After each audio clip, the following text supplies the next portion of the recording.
Hi, everyone. Welcome to our Worried About Nothing podcast today.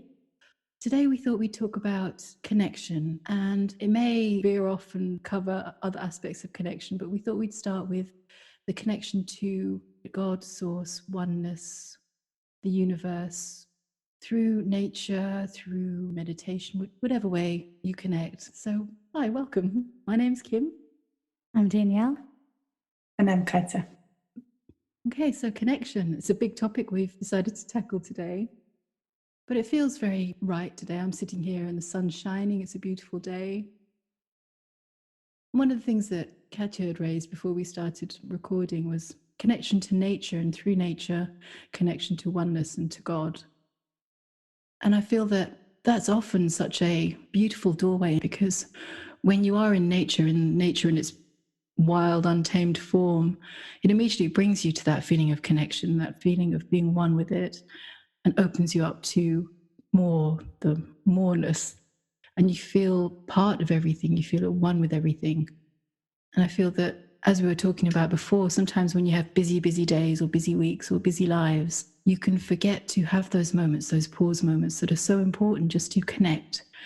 And you can rush through your day so disconnected, so isolated from everything that is, without realizing. So it can be so important to take the time to do that, or to just, even if it's just take a few moments and just sort of center yourself, feel that connection to whatever you would call it, God or source or universe or self or the core, and just remind yourself and remember the importance of coming back to that place, coming back home, and then continue your day from that point. Because sometimes when people have busy days, you can forget things or sideline things that can sometimes be the most important part of your day. So you sometimes can hear from people saying that they're so busy they didn't have time to meditate that day. Whereas meditation is the most important, for me, is the most important part of the day. And if I don't do that, I feel it. I feel the difference. You know, it's like that quote, I forget who said it, but somebody went to their guru or teacher and said, "I'm too busy to meditate." I'm paraphrasing. And the guru said, "Well, in that case, you need to meditate double today." I feel that's very true, because the busier you are externally, or the busier you think you are externally, the more important it is to be very centered. No, I agree. When you get swept up in your day and it's like you get to the end of the day and you didn't even realize it, it's just, I don't know, it just has such a different feeling than when you're actually present. I guess it feels like a rush to me, like you're just kind of rushing through the whole day, and then you get to the end and you're like, what did I even do? I know I was busy doing stuff, but what happened? And then the whole day is gone. And for me, it's not as fulfilling, I guess. It's just there's a kind of an emptiness to it. I kind of noticed it yesterday, even though I wasn't terribly busy, but there was a lot of it just felt a little disjointed, and I probably could have felt a little bit more grounded and smoother, I suppose. Yeah, meditation is important, and I only do morning meditations, but I try to remember about meditation throughout the day. I found that it really helps me to move through the day. Of course, there are moments where I completely fall out, but then I try to remember to always remember what I'm thinking about and to come back to here. There are sometimes mornings where I wake up and I feel like I don't really want this day to start. And I remember with Aratima Wisdom Life School, if any of our listeners are interested, she's starting a new course in August, and she's having a free call at the end of July. I believe it's July 25th, but you can always go to her webpage, aratima.com, and learn more about the Life Wisdom course. In this module, she gave us a beautiful commitment paper. And this is what happened. I woke up in the morning and I didn't feel like I want to go through this day. But then I remember this commitment paper that I wake up every day for God. And it made my day much better in a way that I was able to switch that thought that something, I didn't sleep well or something happened and the morning didn't start that well. So the moment I remember that commitment paper, it felt like there is some sunshine was coming into my mind, and it felt much brighter. And I actually wanted to go through this day because I know I'm not doing it for myself. There is a greater purpose to each day that we live. And that felt like being fully connected, because I always had direct relationship with God. Well, I wouldn't say always. I had a period where I felt like that I didn't believe in God at all, or at least I've been given too many arguments by people saying that it's not true, it doesn't exist. And I thought, well, maybe it is true, maybe it doesn't exist. But then when I had a moment, and I haven't prayed for a long time, and I was truly praying and crying, and my prayers have been answered pretty much instantaneously within a few days. This is when I realized, wow, God does exist, because my prayers have been answered exactly the way I asked them to be answered, which is, that I think about it, might have been a little selfish because I requested something to happen in a certain way, and it did happen. But the prayer was for me to be free. I wanted to be free of that situation, of that moment, of those emotions. Although I had to experience those emotions, but it did happen. So I was extremely grateful. And that was my wake-up call that, wow, God does exist, and I can talk to God when I feel like it. And in many cases, as Kim, I think we mentioned in one of our podcasts, it's really asking for freedom, really asking for being free of ego. So that's my connection with God. Oh, that's beautifully said. And I think it's a very good reminder that with connection to God or source or universe or whatever term you want to put on it, we aren't living for ourselves. It's not about the selfish life. It is about, as you said, living for God. And I wrote a post in the Wisdom Life School group a while ago about prayer and the fact that people will often say, why aren't my prayers answered? You know, I've been praying to God about this thing for years. And my sense on it is that if you pray for something to be the way that you want it to be, the way that you've decided your life should be, or the way that circumstances should be, that's basically ego. Whereas prayer to be free of something, or prayer for another person, or prayer for more surrender is likely to be answered. Like you said, your prayer to be free was answered. And I don't feel so much that it's even that, thinking about this now, it might not come out very coherently, but for me, I don't feel that it's so much even that you're praying to God for something and then God grants you the something. It's more of a praying for release from something, some trap, and then you allow it to be, because it's falling away from constriction as opposed to falling into something new. It's falling into something that you are already. And so it's not so much an answered prayer from God, it's more of a clarity of seeing or realizing something. And I feel that with connection, that's what it is. It's not about reaching out and connecting to something or some being. It's falling into yourself and connecting within to that oneness that we all are.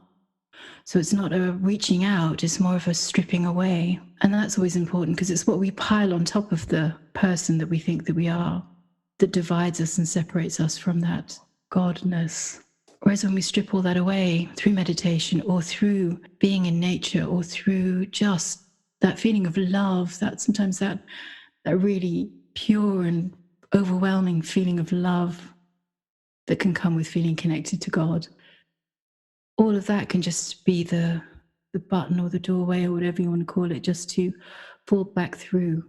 And it's kind of like falling through the heart into oneness, or falling through the heart into everything or into nothing, depending on how you want to phrase it. But that connection and belief in God, because sometimes people ask, there's quite a frequent question, does God exist? And I guess it depends on definition, but to me, God isn't some separate being in the sense. God is everything. So God is the here and now. God is indescribable. But there's all of the different identities or the different personas that have been put on God or source by different religions are not true. They don't encapsulate, because you can't encapsulate. So through connection, you're connecting to the indefinable or the indescribable. And I think when you try and put words on that or steps on that or some kind of process on that, you're limiting it because you can't. It's not possible to. It's that sense of absolute reverence, that simultaneous sense of being nothing, being so small, and yet also being connected to everything that's just so sacred, or I forget the word, but it's whatever the word is, it's that. I find for connection that sometimes it is helpful, though, to have a dualistic kind of representation of it, like maybe an ideal from a religious context. So either like Jesus or Shiva for me, depending on the moment. Because if I'm feeling particularly vulnerable, but in a way where I can kind of only see the small self, it's kind of helpful for me to have an ideal that I can look to and relate to in a way that I guess in some way assists and pulls me out of that. And other times I can just fall into the oneness and be feeling as if I'm connected to everything, which I feel like is what the experience that you were describing, Kim. But when I can't, or I don't feel like I'm there and there's just too much contraction, sometimes it's easier for me to be like, okay, right now I'm buying a little too much into the story that I'm a person, I'm a human. So I feel like I need to relate to something.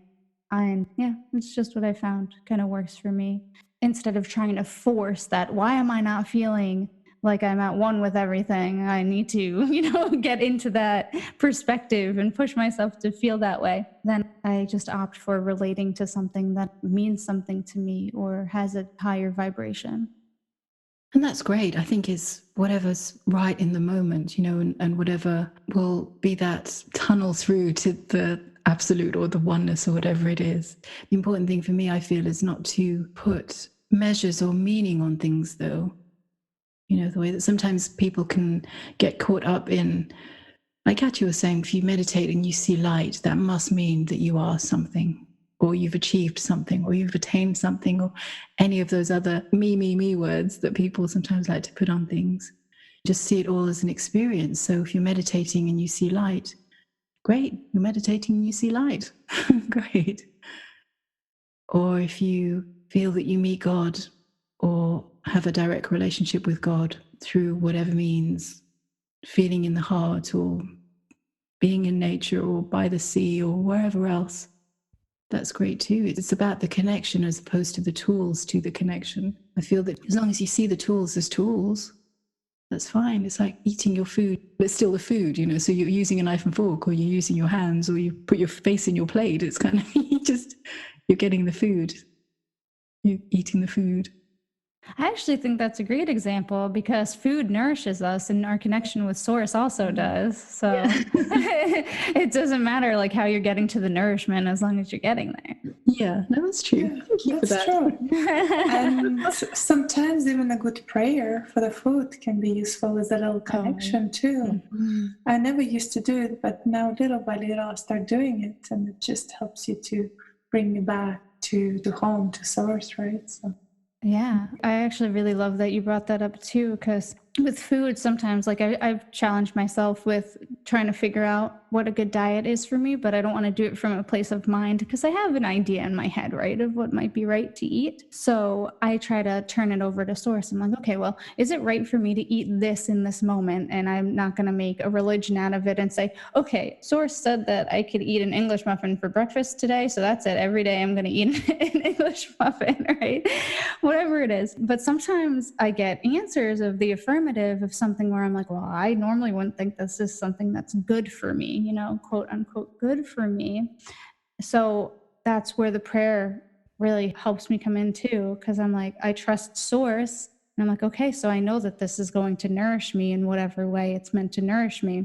I like to work with an internal visual of a light with stuff like that. And I kind of see the food illuminating and like my own internal self resonating with it. So I kind of bring the food into resonance with myself before I consume it. I don't know, it makes the whole experience nicer. and it's beautiful that you do that. it also, instead of just swallowing food in 5 minutes in our busy life, you actually spend time to properly to talk to your food, to have that connection, which is really beautiful. Sometimes I'm busy with the kids and it's really swallowing food in 5 minutes because they're shouting for something else. So trying to sit down and eat quietly is not always an option. But when I have those moments and do a little prayer, as you said, and just feel into it, is it good? I wish I can do that more often. I think I need to establish a different habit where I can feel into things first, if it's good for me to eat it or not, or before I just put it in my mouth. I feel you do a lot of cooking though, right, Katya? Yeah, I don't buy any ready-made meals, so I cook everything from scratch. So I think your energy is going in on the front end in the preparation part. Maybe that's how I feel about it, is your love and attention is happening there. So when you eat it, I think it's already done. It's like you baked it in. Yeah. I also feel that. For example, I make my bread from scratch and I started it yesterday and it was the first time I did a little prayer. So that was kind of beautiful. Yeah, that's lovely. And it's a good point as well that connection is connecting to everything. So connecting to your food, what goes in the body and what goes on the body, and connecting, making sure that, and I know I need to improve in this area, but making sure that everything that either you consume or you put on your body, or the thoughts that go through the mind or anything, is of a higher resonance too. It's connecting to God that way. So it's not just lowering your vibration by eating crap, wallowing in negative thoughts, or putting lots of chemicals on yourself or in your house or in your car or in your clothing. It's being aware in all those ways too. And I feel that God is everywhere. So it's connecting to that vast reverence again of the unnameable or the undescribable in every aspect of life. So it's not separating into, I connect only when I meditate. It's connecting when you eat, when you brush your teeth, when you're just looking out the window, when you're breathing, and bringing that sanctity into every moment of every life and in being present that way.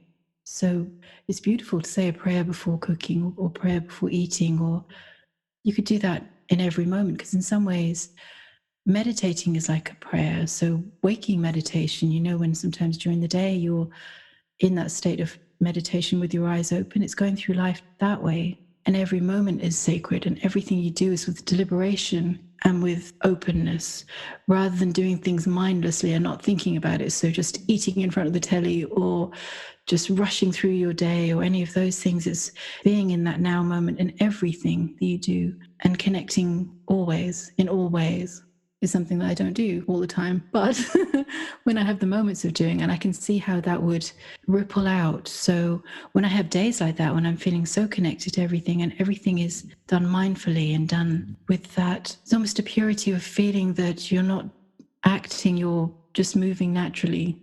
So everything just flows and you feel so connected in all moments. That is the way that I want to live. And that's the way that I feel that is the thing to allow myself to open up to more without letting my little ego mind get in the way. Because sometimes it's when the little mind comes in and goes, oh, but I want to do that. I want to do this, that can drag you out, or you can go diverging down a different path. But it's when every moment feels like a religious experience almost, because you're so in tune or so connected. So you can be washing the kitchen floor and it just feels like a poem, because it's all just outside of yourself. It's forgetting yourself. I think when we focus on God, or we focus on oneness, or whatever you want to call it, and we forget about a little me self, that's where beauty is, because we're connecting to actual beauty as opposed to our tiny little concept of beauty, or connecting to that sea of divinity rather than our own small needs and wants. And that's when everything feels in flow. Somehow, I'm not describing this well at all, I know, but the idea is there. And you brought a good point, I think, when you talk about people putting too much meaning into things. And that's true in many spiritual groups. I constantly see questions. Oh, I saw this dream. What does it mean? Oh, I saw this number. What does it mean? Oh, I woke up and one of my hairs stood on the right-hand side. What does it mean? But it's just trying to find out the meaning for everything. And to me, that's being disconnected. Because instead of just knowing, okay, it's life, this is what it is, to me, that's being connected, accepting everything as is. Although I'm the one who's looking for sun and trying to go to some sunny destinations because we hadn't had any summer here. Guess I'm not accepting what is. Trying to look for something better, for a few sunny places to get to go in the water and be able to swim in the water without freezing yourself. That's not a bad thing to want to do. I think you're right about the meaning, because I think often with that kind of seeking for meaning, it's looking for definitions of something, and it's all about boosting the small me. So it's, if I saw 3 unicorns dancing a waltz in my dream, that must mean that I'm incredibly psychic, or I'm a very special person because my hair stands up to the right instead of the left, all of that kind of stuff. Whereas that's focusing on self, the small self, and not connecting to the oneness, not connecting to God. That's turning away from God instead of saying, well, it happened. It's saying, well, I did something, or I saw something, therefore I must be important, therefore I must be enlightened, or I must be whatever else you put on it. And to me, that's almost turning your back on God and believing you know better than him, or better than Source, or better than the universe. And trying to manipulate it all to fit some meaning that you've created about what the world is, what life is. And you have no idea. Our small, teeny minds, my teeny, tiny mind has no idea, because I can't grasp the enormousness of it, the vastness of it, because infinity is something the human mind doesn't compute. It's not something the mind can fathom. So trying to take infinity and put it in a little box and say, well, this is my world, I've decided, this is the universe that I've created, therefore my rules apply, is very arrogant. To me, I feel that it is. So it's the opposite of surrender. It's creating your rules and regulations and your little fascist state of how you want things to be, as opposed to surrendering to what is.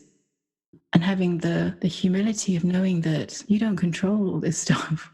There's stuff in there that was definitely connecting for me, because I know that sometimes I have a tough time with experiences that I've had, and the ones that are peak experiences. And it's not, I guess, yeah, it's a certain judgment, and it's a judgment of having that experience or several experiences and putting on like, that's what a higher vibration frequency would be like, or that's what it would feel like, if I was living life more in resonance. So now I have like some sort of made up mental benchmark for what experience should be. I try really hard to let that go. But it's just that there's something that feels true to me in those experiences that I had, that I'm like, oh, there's something there. At the same time, it's a holding on, kind of like a grasping or reaching towards that takes me away from being present sometimes, because I'm like, oh, well, this doesn't feel like that.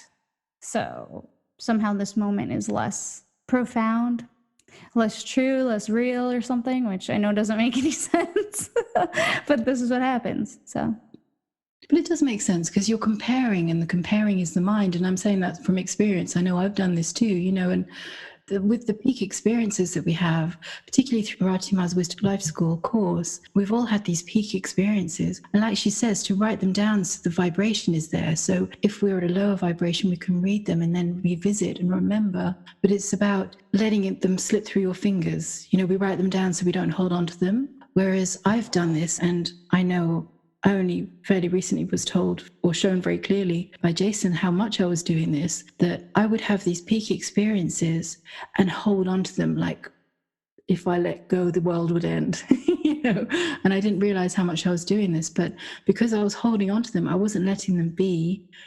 and I wasn't letting them flow, and I wasn't letting myself flow, and I wasn't allowing life to be a kaleidoscope of experiences one after the other. I was holding on to this experience so rigidly and building a little town on top of it of meaning. And that little town had a mayor, and it had, seasons, and it had, all of this stuff. Whereas now, because of Jason's help, I've seen this, and I can see how that just didn't work. And it was ego. It was very egoic of me to be that way, because I was building things. I was using these peak experiences as building blocks for my interpretation of what was happening. Whereas the more true thing to do is to have these experiences, remember the experiences, and then let them go, because having the experiences in themselves will change you in some way. You don't need to have your mind grab hold of them and create some reality from them, because that diverges you from the experience. Whereas experiences come and go. And it's not about the experiences. For me, more and more these days, it's not about the experiences themselves. They don't mean anything. Whereas I used to think, oh, because I'm having these vivid experiences must mean that my third eye is so open, or I'm really a good seer, or any of this bullshit crap that I made up. Whereas now it's the experiences may or may not happen. I may or may not see things, but it's all about the surrender. And the more I surrender, the more the experiences become reality rather than just an experience. It becomes more of an ongoing present, and not making a big deal out of them like I used to, without even knowing. I mean, it was very subconscious, so I wasn't even aware that I was doing this. But the more you let go of that, the more your whole everyday life experience becomes that, because it's the surrendering into it as opposed to, again, the reaching out to grab something, I feel. Mm-hmm. Yeah, it feels more integrated, like your life's more integrated. Every experience that you have is kind of an integration into what's going on instead of a separation. Because right now I have this split between what's occurring now and what occurred in that moment. And I believe you said with having the experiences, the idea is that you learn and grow from them. And I feel like by keeping this, like that happened and it's separate from my normal experience, it's not allowing me to learn and grow and fully integrate that experience and kind of reap the benefits. It doesn't sound the way that I feel like I mean it, but to truly, I guess, integrate that experience. And yeah, I don't know, it's kind of cool thing to look at, because now I get to go sit with kind of all of the emotions. But at least this is the process that I feel has worked well for me. So when I have even, things from the past that I wasn't crazy about the way they happened, if they come up in consciousness for me, sometimes I'll sit and I'll just go through, okay, well, what's kind of holding this in a separate state from me? What are the emotions or contractions in my body? Like, what's happening here that's keeping me from being able to fully connect with the moment from the past or whatever experience I had, so that it can flow back into the core, I guess, to use terminology from our course. Mm-hmm. I found that I forget these experiences way too fast, and sometimes I want to hold to them a little bit longer. So if I don't write it down in the first, couple of days, then it's gone. I was like, did I ever had that experience? What's happened to it? Where is it? Is it flying over there? Can I catch it? But I feel that I really forget things way too fast. I'm glad that you said that too, because now I'm recognizing I've had this story running for now at least a good couple months, is this concern about forgetting things. I have this story is like, I'm sitting here also while you're saying this, and I'm like, seeing now, like, why am I worried about forgetting things, like forgetting whatever it is? Because then that's just what was supposed to happen. Kind of, I have to trust in life and that I'll remember things when I'm supposed to remember them, because there's something greater than me that's supporting me in life. But I have noticed this habit of being worried, or is this concern about forgetting things. All right, well, now hopefully I can notice that a little bit when it comes up. Now I need to say, if it happens, it happens. Right. Do you really need to remember it? It's already happened, right? So technically you had this experience, and if it's meant to bring something to you or gross, then well, you've grown. You've grown up from that experience. You might no longer need it. Right. Or if I'm meant to remember it in whatever moment, it'll be there. Yeah. There's that thing as well. I remember Ratima said in reply to somebody's comment in the group, they'd said they wanted to, was it create a file or something, or some kind of index of things that Aratima had said. And I remember she said, no, why? Because who's that serving? You don't need to serve the ego by remembering things I've said. You read what I've said and feel the transmission, and then it changes you, and then you let it go. And I can understand that too, because I remember in the first year of Wisdom Life School, I kept a record of all my posts in the group, which is so arrogant, but it was, I don't want to forget anything that I went through. I don't want to forget anything that I said, because it's all very important somehow. Whereas now I don't do that, because it just was too much of a holding on again. Ego prompt for me to do that. And it just feels more expansive now to just write things as they come through. And then if I remember them, or if it comes up again, then fine. But it was just bringing everything down to this small controlled, it was the little village again, the little town. It's kind of like, well, there's going to be a library, and in the library it's going to be every single word I ever said. Yeah, exactly. I have my own physical Akashic records now that I can go and reference for this lifetime. You know what? It can be useful if you ever want to write a book about your experiences, because it's so easy to forget. So in that sense, it can be useful to keep a record of it. For example, I wanted to say that in the first year, my journal was so empty. There was nothing in there. I was like, where are those experiences? I want to put something in my journal. There's none. What's happening? That was my thinking behind it. But who am I to write a book? My mind can't tell me that I'm going to be the one to write a book about this. It's like, I thought it was suggested, though. Oh. Yeah, I think by several people. Because when you were talking about it, I was like, I thought you were told to keep track of your experiences because it'd be important to write about them later. Copy the last 2 years. In some ways as well, taking note of all these posts. I mean, I think it's different, the heightened experiences, yes, fair enough, capture those, but the everyday experiences, because everything changes. I don't really want to necessarily revisit or go back to the person I was, say, 4 years ago, when I first wrote that post that said whatever. And I don't know where I'm going with this, but I had forgotten that somebody had said to write a book. So. I'm glad that you said something, Katya, because I was like, I remember something. And Danielle, we haven't really touched the light, and because of Kim, I don't really see any of the light. Do you ever want to mention connection to light as well? Oh, connection. If you feel like it. Yeah, no, sure. Because it's something that comes and goes for me. I don't always see it. I was seeing it, or kind of being with it, I guess, consistently for a little bit, a couple months ago. And because I had an experience early on in the course where I was waking up from sleep, and it was just black, like void, I guess. I don't even really know. I just know it was dark. And then all of a sudden it was like someone flipped on a light and everything was white. But I could tell, and this happened very quickly, all of this, like I wasn't in a white room. It didn't feel like I was physically there. It was just dark and then light. Everything was light. And then almost immediately when I was like noticing, I was like, oh, wow, it's just like everything was light.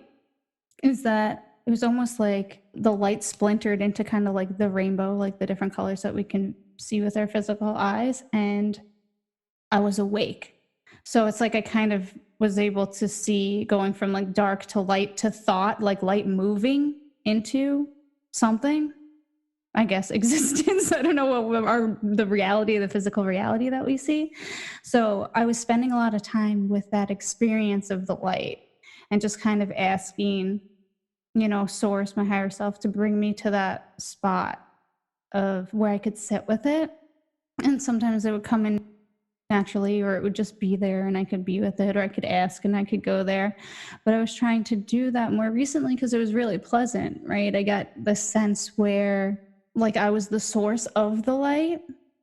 So it's like I could just really just be there and like it would just be radiating and that's all there was. But it just stopped happening, and I was like, well, I can't force it. But did you feel incredibly connected at that moment? It's interesting because it wasn't a connection, because I think that at that place, there isn't anything to connect to. Everything is one. So I can't say that I remember there actually being a sense of connection. I can't even say that there was a sense of oneness either, because I guess maybe it doesn't have that dual quality of knowing the opposite of separation. The best way I could describe it from what I can remember, you know, without having it in a real recent experience, is just like that sense of being, that isness is just like, just experiencing, I guess. I mean, there were observations kind of that happened too, because I did post in our group my experience with it. And I was saying, is it right? Or I might have said it on one of the calls that what I'm experiencing felt more like I was the source of the light rather than the I am the light information that we talk about. And I was like, is that right? Because it feels really weird. It felt true, but I was like, I felt like it was a weird thought or concept to have, just because it's not something that I felt like we explicitly discuss. So I'm like, what is my mind? Like, is my mind just making these things up? But I was like, I need to ask about it because it didn't feel that way. And it doesn't. So that was our conversation about connection to source and God and oneness. Thank you for listening. And if you have any comments or questions or anything you'd like to raise with us, please do leave a comment below. We're always delighted to hear from our listeners. And if you have any suggestions of topics you'd like us to talk about, please do let us know that too. Thanks very much for listening, and we will see you next week. Bye.